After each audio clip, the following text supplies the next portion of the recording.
First by what those people were doing, that Sajid and Atif. Atif जो थे वो जामिया में ह्यूमन राइट्स के स्टूडेंट थे, एमए इन ह्यूमन राइट्स के। और साजिद जो है वो यहाँ आया था 11th के टेस्ट के लिए, और जामिया में उसने टेस्ट दिया था, शायद उसका एडमिशन नहीं हो पाया, वो टेस्ट नहीं निकाल पाया। तो फिर वो अगले साल 11th क्लास में तैयारी के लिए वो यहाँ पे कोचिंग कर रहा था। तो ये है आतिफ और साजिद के पढ़ाई के बारे में। लोगों का हिस्ट्री जी लोगों का हिस्ट्री नहीं, आतिफ और साजिद दोनों जो है वो वहाँ आज़मगढ़ के थे, सराय मीर के पास, संजरपुर के पास एक जगह है सराय, वहाँ के वो दोनों थे।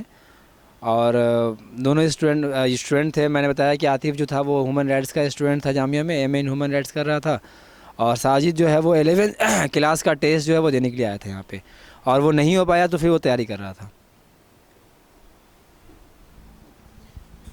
But yeah, actually, standing on this building and asking you a question is very scared for me.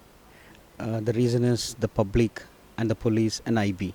I'm very also to be on Dalit camera part also. I want to tell very openly that I'm very scared to interview you. But I want to say, anyway, even now I'm scared, but still I want to ask you, how much of problem you faced in this whole scenario and what is happening with your background and how courage you are as a Muslim also, because I'm a Dalit actually. Actually अब बात जो है वो, ये डर जो है वो सिर्फ आप में नहीं, आपने देखा होगा कि हम लोग जब नीचे 4th फ्लोर पे खड़े थे तो दरवाज़ा शायद सामने वाला खुला था, लेकिन उन्होंने उस डोर को उस डोर को जो है क्लोज़ कर दिया, बंद कर दिया। उसके बाद से हमने उस दरवाजे पे नॉक भी किया था, लेकिन उन्होंने कोई रिस्पांस नहीं दिया। तो ये हाल जो है वो इस बिल्डिंग के लोग हर दिन देखते हैं, हर दिन जो है घुट घुट के जीते हैं यहाँ पे। आप चले जाइए, दरवाजे नॉक कर लीजिए, आपको कोई जो है नहीं खोलेगा, और अगर दरवाज़ा खुला भी तो वो आपसे कह देंगे नहीं, हम अभी नए आए हैं, अभी हम इसके बारे में आपको कुछ नहीं बता सकते हैं, अभी हम 2 दिन हुआ आए हुए, 4 दिन हुआ आए हुए। तो ये हाल जो है वो पूरे इलाके का है, और लोगों के दिलों में कहीं ना कहीं डर जो है वो आज भी है। जहाँ तक मेरा सवाल है कि क्योंकि मैं एक जर्नलिज़म का स्टूडेंट था, और जर्नलिज़म में जर्नलिज़म हम इसलिए करते हैं, या जो पूरा जर्नलिज़म इंडस्ट्री या कह लीजिए, या जो पत्रकारिता है वो इसलिए होती है कि हम लोगों के प्रॉब्लम्स को, लोगों के चीज़ों को लोगों के सामने ला सके, देश के सामने ला सके, हम उनको इन्फॉर्म कर सके।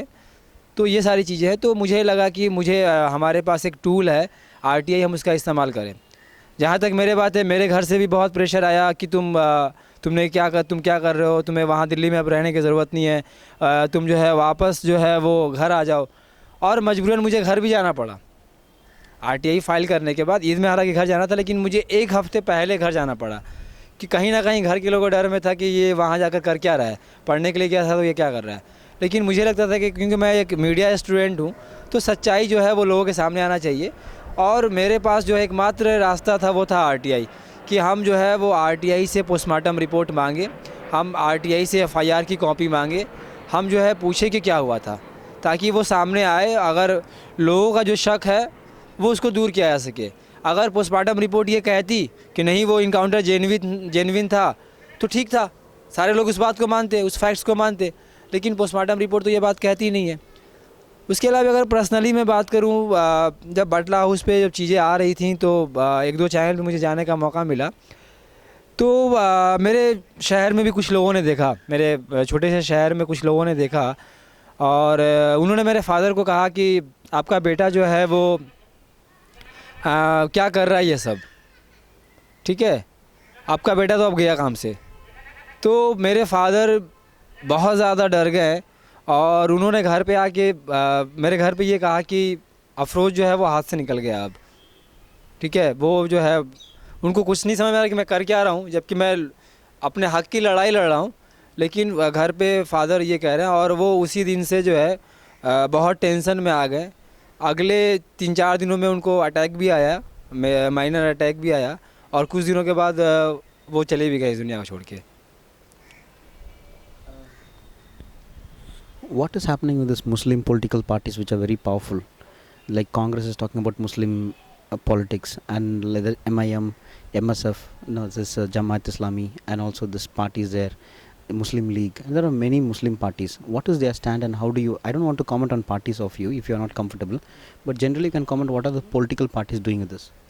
देखिए, ये एक ऐसा मुद्दा रहा बटला हाउस इनकाउंटर जिस पे लोगों ने आज तक सिर्फ और सिर्फ पॉलिटिक्स की है।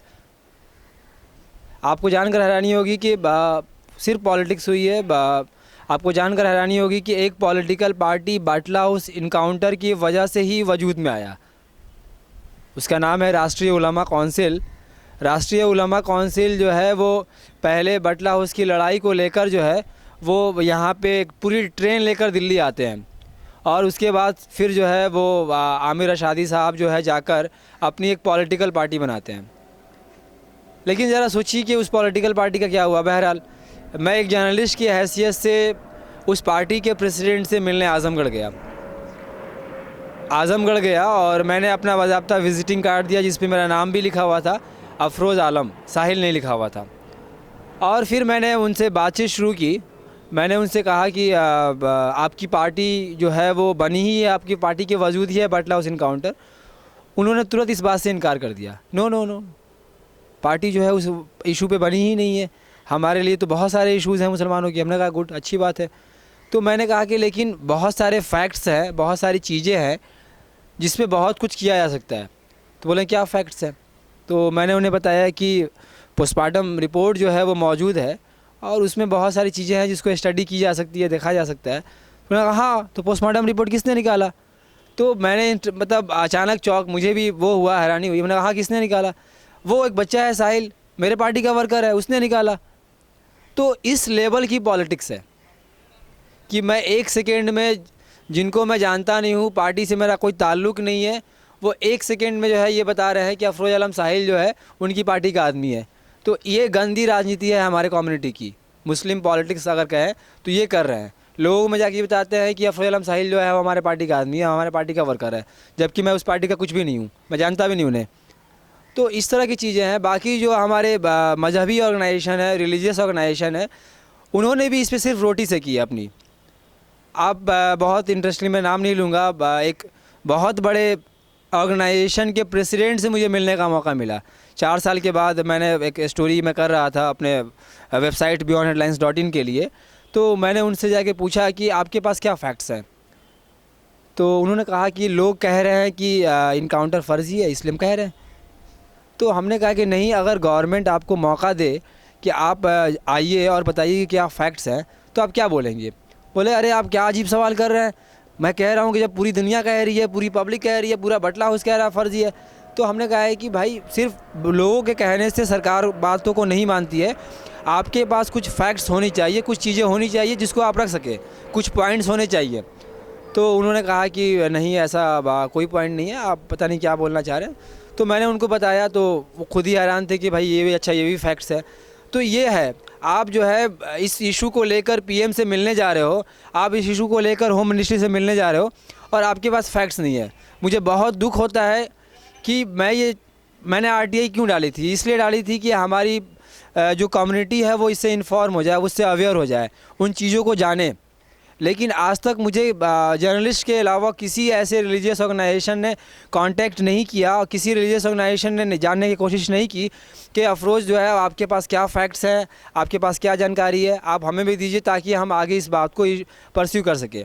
आप दिखाने के लिए तो रैली निकालते हैं, दिखाने के लिए जो है मुझे बुलाते हैं और कहते हैं कि मैं आपको अवार्ड देना चाहता हूँ। मैं नहीं गया उनका अवार्ड लेने। तो इस लेवल की जो है वो पॉलिटिक्स रिलीजियस ऑर्गेनाइजेशन भी कर रहे हैं ताकि इस इशू को उठाकर वो अपनी दाल रोटी चला सके, अपनी फंडिंग करवा सके। उसके अलावा मुझे नहीं लगता है कि इस इशू पे बहुत ज़्यादा कुछ किसी ने किया है सिवाय पॉलिटिक्स के। आप देखिए कि इस इलाके का एमएलए जो है वो इसी इशू को उठाकर यहाँ का एमएलए हो गया। लेकिन आप चले जाइए, आप बोलिए कि मैं बटला हाउस पे एक सेमिनार कर रहा हूँ, आ जाइए, नहीं आएगा, कुछ नहीं बोलेगा आपसे, कुछ नहीं बताएगा। तो ये हो रही है यहाँ, ये हुआ है यहाँ पे कि लोग इसी इशू को उठाकर पॉलिटिक्स किए हैं, पदों पे आए हैं। आप देखिए कि इस इलाके का जब उस टाइम का जो एमएलए था आज राज्यसभा का एमपी हो गया, उसको कोई मतलब नहीं इस इशू से। तो ये सारी चीज़ें हुई हैं। दिग्विजय सिंह जो है वो लगातार बोलते रहते हैं कि इनकाउंटर फ़र्ज़ी है, लेकिन जो है उन्होंने आज तक ये हिम्मत नहीं की कि इसकी जुडिशल इंक्वायरी की मांग करें, जुडिशल इंक्वायरी कराएं। वो चाहे तो पार्टी में इतने अहम पद पे हैं कि वो फैक्ट्स को रख के गवर्नमेंट पे प्रेशर बना सकते हैं कि इसकी जांच होनी चाहिए, लेकिन उन्होंने भी सिर्फ पॉलिटिक्स की, कुछ नहीं किया। मैं कहूँगा दिग्विजय सिंह से कि अब अगर वो उनको लगता है कि वो इनकाउंटर फर्जी है तो पार्टी को छोड़ दे, अपनी पार्टी बना ले, मुसलमान उनके साथ रहेगा हमेशा।